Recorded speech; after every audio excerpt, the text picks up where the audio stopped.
we had everything going against us. Yeah, we were young, we were broke, we didn't know anything about business. We literally started from nothing. We were never supposed to make it. Hey, what's up, guys? What's up? Hi, guys. How you doing? Welcome to episode 4 of Win Anyway. Welcome back. And thanks for coming out and supporting our podcast. Mm-hmm. We're excited about it. We're on episode 4. We're starting to figure it out by now. Yeah. So thank you guys for those of you who are commenting and subscribing and giving us suggestions. We really appreciate all that, and we appreciate the support. For sure. We're excited about it. Yeah. And we've gotten a lot of good feedback. We did a little poll this last time, taking some suggestions as far as topics and what you guys want to hear about and learn about. Yep. And so it's cool. It's exciting. And we're excited to go on this journey with you. And the podcast, if you're just joining us, is about no matter what happens, you got to find a way to win anyway, with or without your circumstances. Doesn't matter. You got to get the job done. Yeah, for sure. Yeah. So today's topic is one I'm excited about. And I think it's one that you might get a lot of value out of, especially if you're new in the business. Because it's something that we definitely had to learn on our own. So we're excited to share the knowledge with you. The topic is how to sell the dream when you are living the nightmare. Dun, dun, dun. Yeah, it's a good one. I said it this morning in our meeting, and the entire room went, ooh. Yeah, because I think it's something very relatable because whether or not you start in business, part-time or full-time, you start from ground zero. And so it's always a hard balance between when you're starting a business, the first couple of years, even in traditional corporate, if you're opening up a Subway, McDonald's, you're going to struggle the first couple of years. And so there's that fine line of, okay, how much of this am I going to show to the public? And, am I really selling the dream on owning your own business or not? Yeah. So let me ask you, Ronnie, just to start off, you're brand new in the business. Let's pretend, doesn't matter whether you're making money outside of the business or not. The reality is that you're trying to build this. So when this sucks and all your friends are going, hey, yeah, when you make money, then I'll start with you. I'll support you. Or then I'll support you. Or I want to see how it works for you first. Or you get the whole, once you quit your job and you're full time, then, then we'll talk about it again. But you go ahead and start it first. In the middle of all that crap, people always tell you to fake it till you make it. And I think part of selling the dream when you are living what some people would say is a nightmare, which is their business sucks. They have no momentum. They can't get anything going on. They're broke. Yeah, you might not be making money or you're making money very slowly.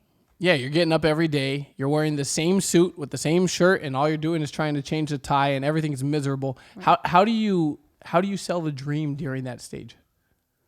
The first thing I would tell you is that if you're trying to earn your friends and your family's support is I would not publicize all of the negative stuff that you have going on. And I don't mean fake it till you make it because I think that's total crap. I think the being fake part, people can see right through that. What I mean by that is becoming the person that you want to be, like literally becoming that successful person, because you're going to become it here before you actually become it right in reality. Yeah. Right. I was talking to my dad on the phone earlier and he asked what the topic was going to be. And he said, I used to think you were so full of crap when you started in the business. And he said, I remember a time when you were prospecting outside of a Burger King in Chino Hills. And you were telling these guys like, oh, yeah, I have an office down the street. I run a financial firm. You should come down. Let me book an interview for you to come down to the office. And he said that he was sitting there going like, dude, you are so full of crap. You don't run anything. And he said, and then now look at you. And he said, you just like sold out to that. And he said, I honestly think you believed it in your own head. I had the opposite experience, which is I was working when he started in business full time. I was working a full-time job, going to school full-time, and I was struggling to pay our bills. Right. And so when I would go to work all the time, they would be like, oh, how are you doing? And it's so normal to complain at work. And so when I would go to work, I would say, I'm not doing so good. I'm stressed out financially. Jay just started a business and it's not going well. He's not making any money. And I was like, I'm just stressed, trying to figure out how to pay the bills. And then when I would ask them to help, to come in for an appointment, of course they said no. you know, Right. because they were like, why would I want somebody to handle my finances who's not doing well with their finances? Right. And so I had the opposite, where I was like doing the things I wasn't supposed to be doing and saying the things I wasn't supposed to be saying. Got it. Right. I'll tell you guys something. You want your friends and family support. You cannot sell them the nightmare. That's part of the problem, is when you're walking around, I'm broke, I'm struggling. See, broke people like to talk about the fact that they're broke. Hey, you want to go out? No, I'm broke. Hey, you want to go to lunch? No, dude, I'm broke. Hey, you want to go to the movies? Oh, I'm broke. Are you going to pay for it? And they walk around telling everyone, God, I'm so broke. I'm so broke. I'm so broke. And then you wonder why you have no support. Yeah. Or you tell everybody that you meet in the world that you're part-time. And they go, oh, what do you do? I go, well, I'm a teacher. And then part-time I do finance. Well, nobody wants someone to manage their money who's part-time. Right. Because who the hell is managing my money the other time when you're part-time? And so I think part of selling the dream when you're living what you would call the nightmare is to focus on where you're going, become that person, go all in, sell out, and stop telling everybody how bad you're doing financially. Stop borrowing money from the people that you're trying to bring to the BPM. Right. And we're not telling you to lie to people. We're not telling you when people ask you, oh, how's the business going? Oh, yeah, I'm already making $10,000. I'm already making $1 million. We're not saying to lie to people. No, not ever. at all. Yeah. Not at all. In fact, quite the opposite. Talk about where you're going, not about where you're at. It really doesn't matter where you're at. Right. Yeah. It's where you're going. It's about the vision that you're enrolling people in. And this goes for your friends, your family, and your new teammates. Right. Because your new teammates might start in business with you, and you've only been here for 2-3 months. Maybe you've been here for years and you just haven't put in the work to get you where you want to go, but now you're going to. And it's about enrolling them in the vision of where you're going and inviting them along the journey and saying, hey, we can do this together. Right. Yeah, especially if you're friends, like a conversation with your friends, like, hey, you know what? We're friends. So why don't we do something together instead of just being friends? Yeah. Like, instead of us just being friends that we like each other's pictures on Instagram, why don't we build something together? Why don't we help each other? Why don't we support each other?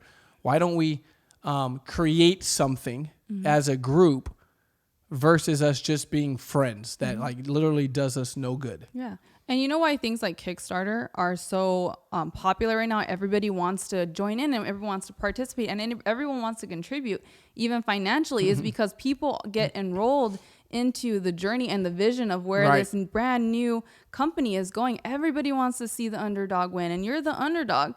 So it's time to start changing these conversations and making it more positive. Right. But no one wants to see you win if you're the person who walks around bitching and complaining all the time. Oh no, nobody wants to see that person win. Yeah, walking around about how you're broke and you're struggling and you hate your job and you hate your boss and you hate life, but you ain't willing to do nothing about it. Yeah. Or you're in the business. Yeah, but you're the victim in the business. Like, you don't go out prospecting. No one supports me. No one helps me. You got to freaking make it happen and win anyway. I mean, that's literally what this whole thing's about. And part of it, I think, is having a conversation that inspires people. Right. Versus a low energy, negative, draining conversation. Yeah. It's a conversation that inspires people. A conversation like, hey, you know what? Like, for example, if I'm at work and Ronnie's my one of my fellow coworkers that's next to me, another employee there, I'm having a conversation about where I'm going. Yeah, what you're excited about. Bingo. I don't have to lie, like you said earlier, and say I'm making all this money that I'm not. I'm just talking about where I'm going. I'm like, hey, Ronnie, I really, really think you should come with me on Saturday. And we're just here working. She's like, wow, well, what are you doing? Yeah, I'm working in finance. Oh, you're doing that financial thing, that recruiting thing. No, not this recruiting thing. This is my future. This is like, you may not realize it, but I'm in a position right now to replace my income this year just with my business on a part-time basis. Now, notice what I said. I'm in a position to replace my income this year. Right. With my business on a part-time basis. I'm in a position to make over $100,000 this year part-time with my business. I only got like 6 more weeks here. I'm on my way out. Yeah. That's a conversation that, even if you're broke, that's a conversation that sells the dream genuinely. And it sparks interest. 100%. It intrigues. People go, wait, what do you mean? Like, this dude's he said he's in a position to make $100,000 this year. We're all in a position to make $100,000 this year. Yeah. Whether you're making any dollars this year or not is another story. but you're in a position to, and it talks about where you're going and it enrolls them. Another conversation would be something like this. Let's pretend Ronnie's my cousin or my brother or my friend. Like, hey, I know you don't get it. I know you don't understand it yet. And quite frankly, I might not have given you any reason to take what I say as, something that's going to happen. But I just want you to know that whether you believe it or not, this is going to happen. Mm-hmm. Like, I'm going to do this. This is going to work. I'm going to make it. And I'm just asking you to come along for the ride now, because I promise you, it may not make sense now, but once this thing works for me, you're going to understand it. Yeah. And so give me a shot. Maybe it's a conversation with your spouse and you're broke and your spouse isn't buying in and you're not winning and you're trying and you're frustrated and your spouse is like, God, dude, like, you need to get a job. Mm-hmm. In that case, I'm having a conversation like this. Hey, look, babe, like, I get it. I know I haven't made it happen yet and I haven't given you any reason to buy in, but just come along for the ride with me, because I promise you it will all make sense, and I promise you I'm going to figure this thing out. And by the way, the reason why I never questioned, his efforts in the business is because he would have conversations with me like that. He would say things like that. Yeah, I know you're paying all the bills right now. He's like, but that's not going to be how it's going to be forever. He would say, this is where we're going. This is what's going to happen. This is what I'm working on. He was always so excited. He never came to me and was like, it's not working. I can't get anything. I'm not getting paid. He never had those conversations with me. And he always talked about where he was going and where this business was going to take us. And that's what enrolled me and got me excited about the business as well. Right.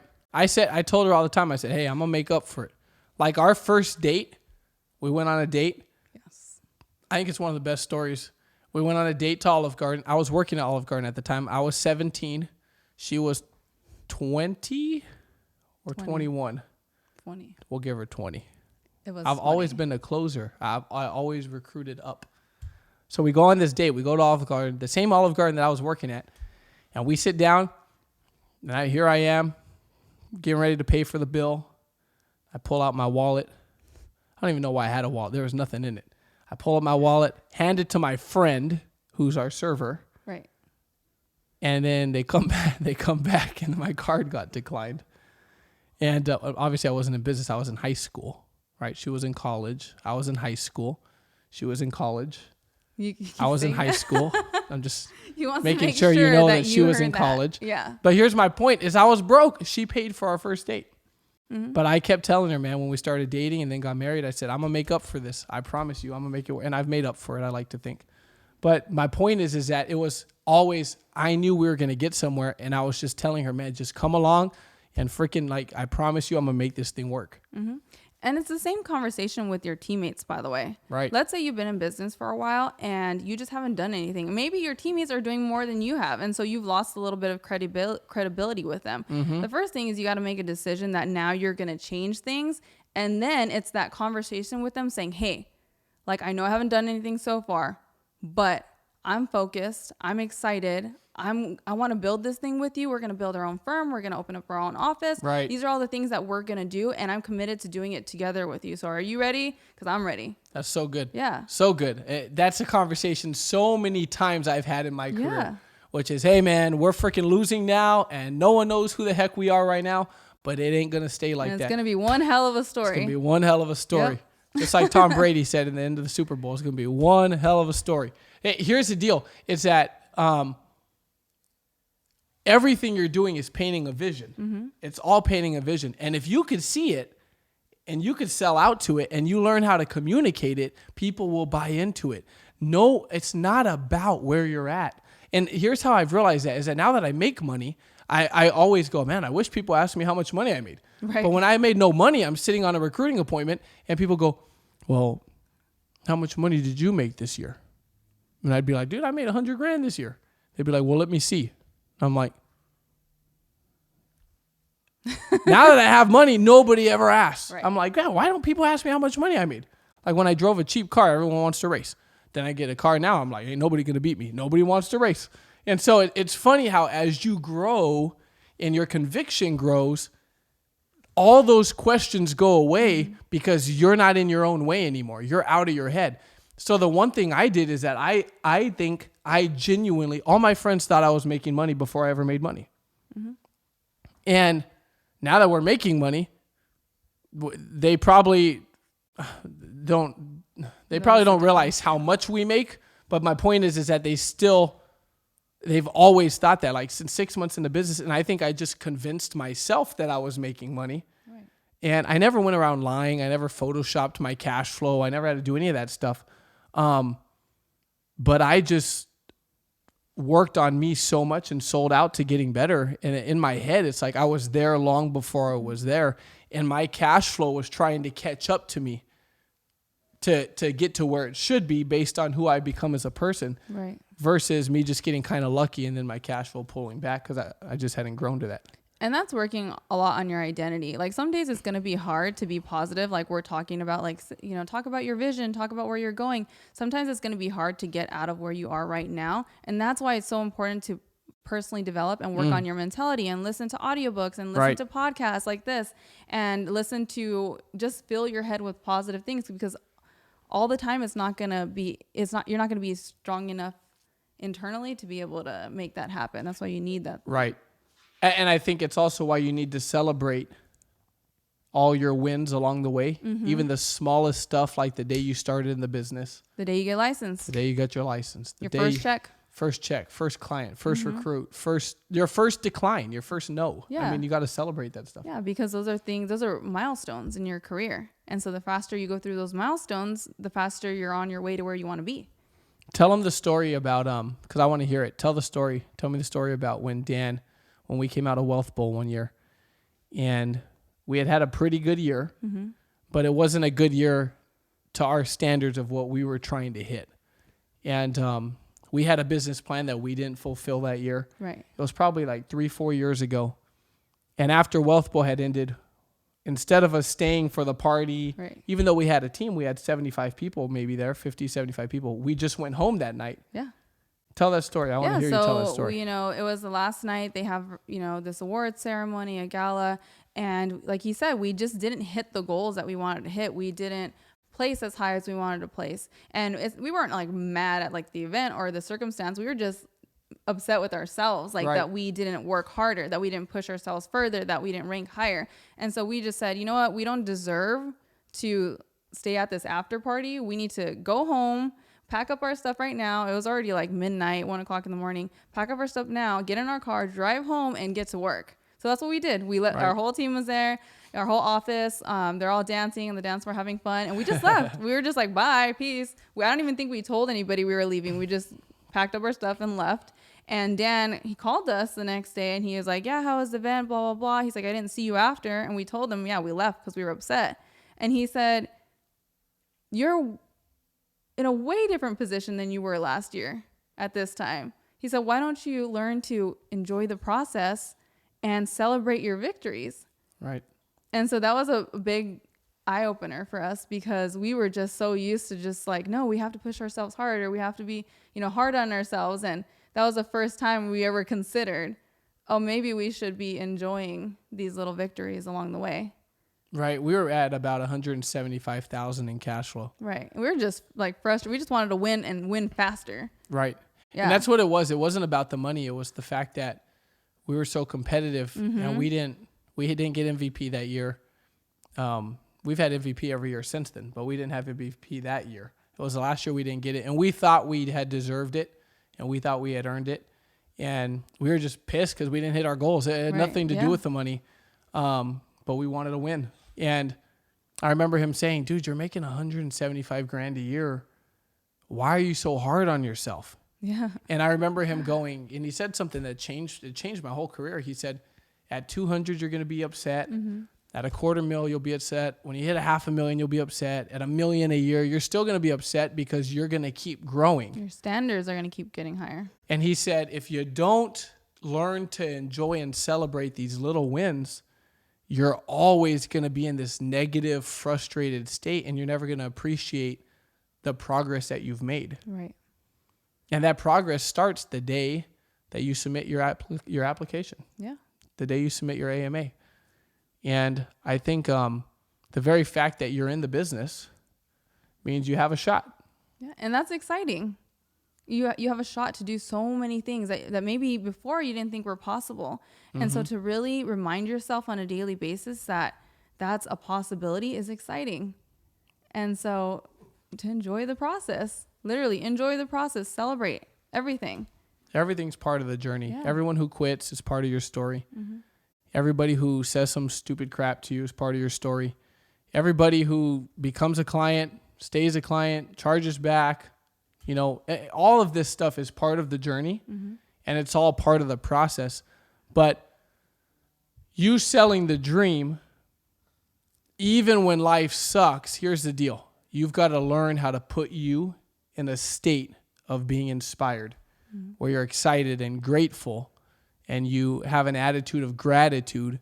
And even though finances and the support from friends and family may not be there, you can still sell the dream because, as you said earlier, you're crystal clear on your vision. This is what my life is going to look like in 6 months. Yeah. This is what my life's going to be like in 12 months. And like Ronnie said, you're inviting and enrolling people on that journey with you. And if you do that, I'm telling you, maybe sometimes you got to sit with someone and have a real serious, like, I'm pissed off conversation. You need to understand where I'm going, and you need to either get on board or get out the way, because either way, I'm going to make this crap happen. Bingo. Yep. Whoosh. Fired up. All right, y'all. Appreciate you. Share this with a friend. Yes. You all got a teammate that's struggling with this. You maybe even got an upline that's struggling with this. Share this message because it's one that I think will help. Subscribe, comments. We will respond to these comments. So share your feedback, share your suggestions. We are here for it. Yeah, we respond to every comment. Yes. Every comment. Someone put a thumbs down, will you? I ain't got a single thumbs down in 3 episodes. I'm just kidding. Don't put a thumbs down. So thumbs up. I'm just messing with you. All right. Love you guys. Hey, appreciate you. Later. Bye.